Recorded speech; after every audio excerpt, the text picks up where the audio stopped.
Welcome back. One of the joys of street photography is never really knowing what it is you're going to come home with. And today's video is about 2 days spent doing street photography in Cambridge. And I think really by the end I was surprised with what I came home with. Usually I'm really somebody very much focused on the people. And you'll see at the end of the video which images I've printed out.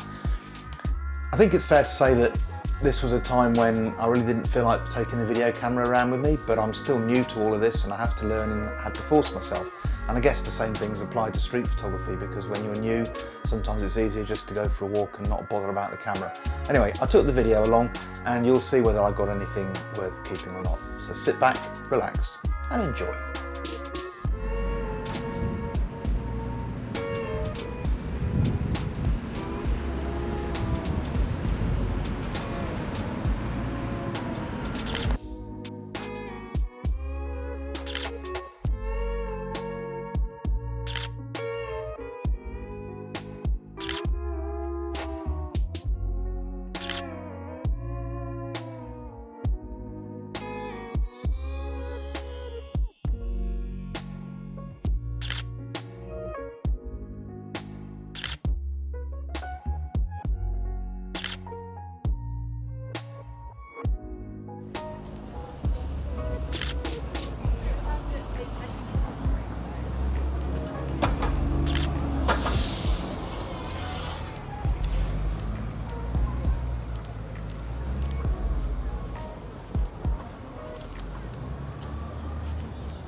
So that was day one, and day two was kind of more of the same, similar route, slightly different weather, but different images, as always. I'm always amazed by how the eye is drawn to the human in the frame. I quite like this spot here, playing with the railings. It's a wet one today.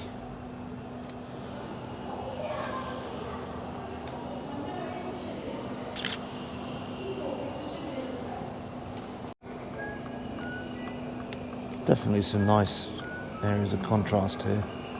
Somebody in a high-vis jacket. Never really works in colour for me, but I like the contrast in black and white. Maybe something there. Suddenly got a few people, like the reflections on the ground and if you can get separation in a group, that's great, but if they're all just one big huddle, it's not so good. It's like somebody walking through with a rucksack on their back. It just distorts the shape and becomes indistinct. A little coming back. Separate out, guys. You can do this. But you can't.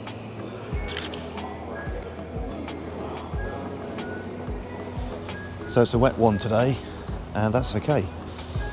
Much like a walker or a cyclist, I'd argue that there's no such thing as bad weather, just the wrong gear.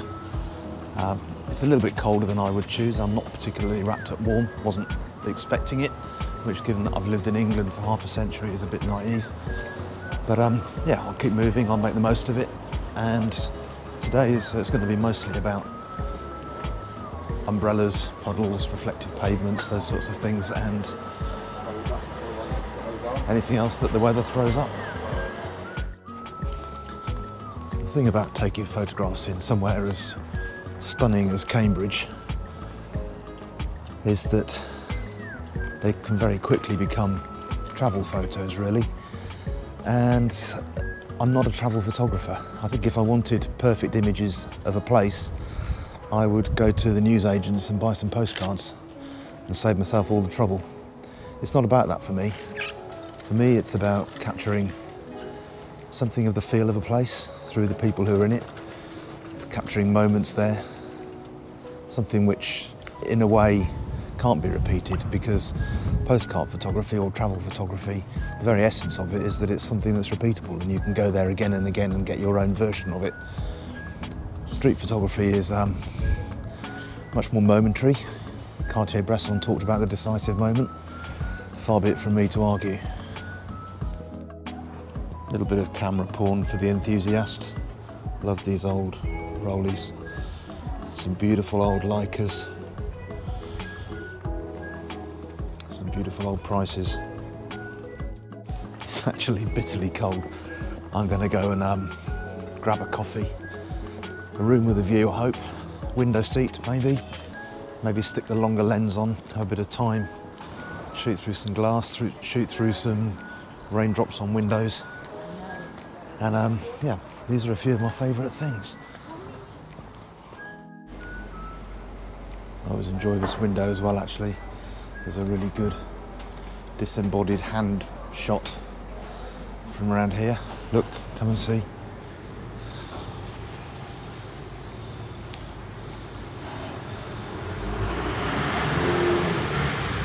Not sure why I like this so much, but it works for me.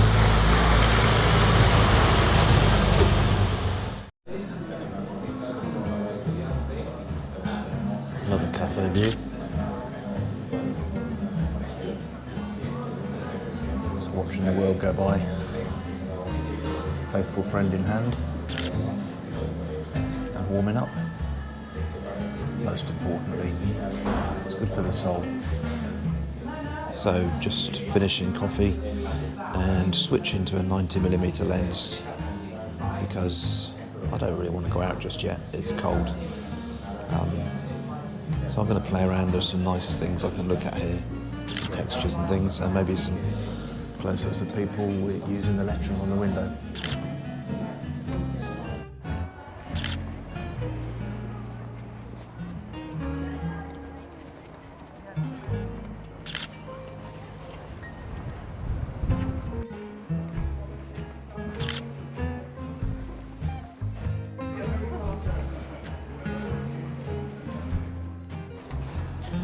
I often find myself standing by this bit of wall and wondering what the history of it is. You can see the end of the word bomb, or rather the main part of the word bomb without the B at the beginning. Is it some sort of throwback to the 60s? Ban the bomb protests? CND sign upside down and the B missing and maybe the wall is new? Just don't know. I've never really found the right person walking in front of it. But I don't know what the right person would be. Someone carrying a nuclear warhead, perhaps?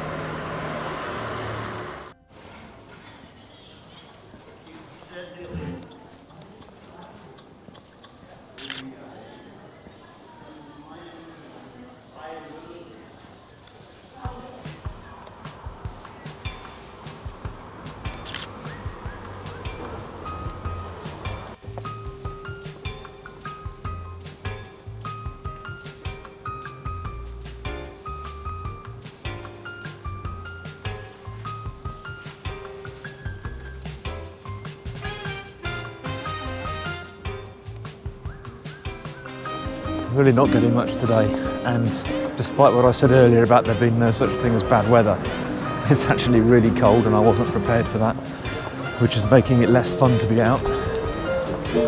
I think it does mean that the less comfortable you feel, the less likely you are to be out taking pictures. So, you know, maybe it's time to keep moving, not to stop, keep moving and try and warm up. Hands are freezing. But you know, being uncomfortable does stifle your creativity, without a doubt.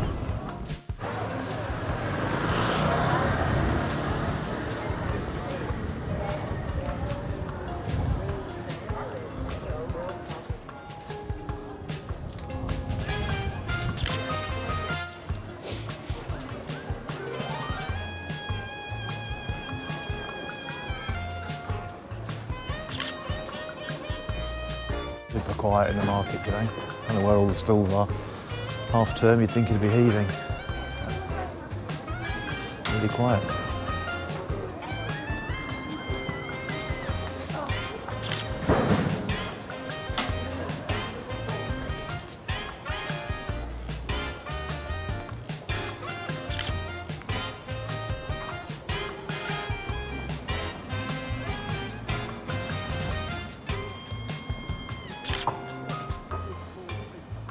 You.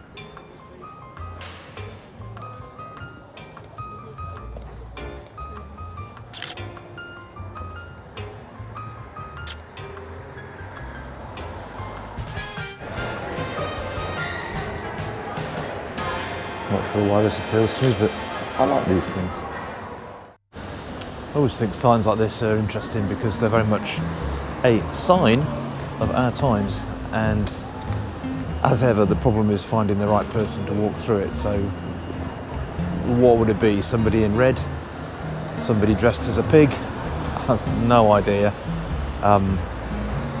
But yeah, I guess in a kind of Edward Weston kind of way of photographing all of the billboards and what have you, there's an appeal.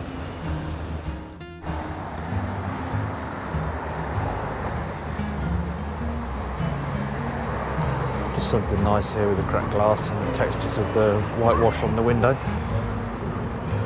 Always good to get an abstract shot out on the street as well.